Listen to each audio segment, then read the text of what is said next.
You can see this image. Sorry, 1 minute.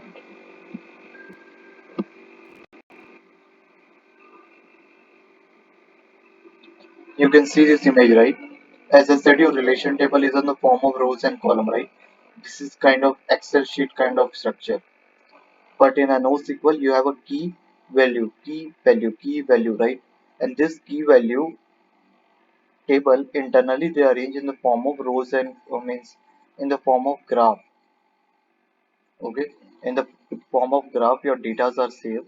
That is the reason this NoSQLs are faster than SQL because in relation table you need to just see every rows, right, to get the data.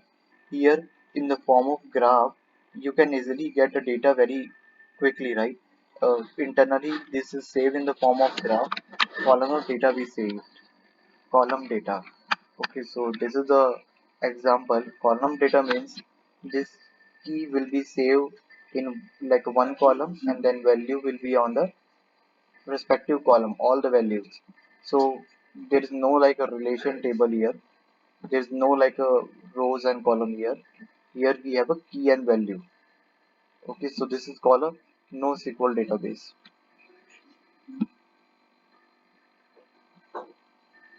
And this NoSQL database is used for saving the large amount of data.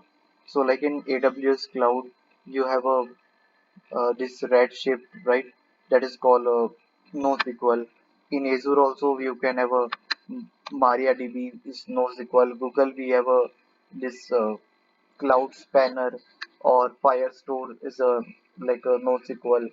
So we have a NoSQL database. MongoDB, Redis, Cassandra, they are also have a NoSQL database. Like in cloud, you have a DynamoDB, that is a NoSQL. Microsoft Cosmos DB, Google Cloud, you have a this Firestore as a NoSQL document, right? So this, so hope you understand like what is a NoSQL. NoSQL means it is in the form of key and value.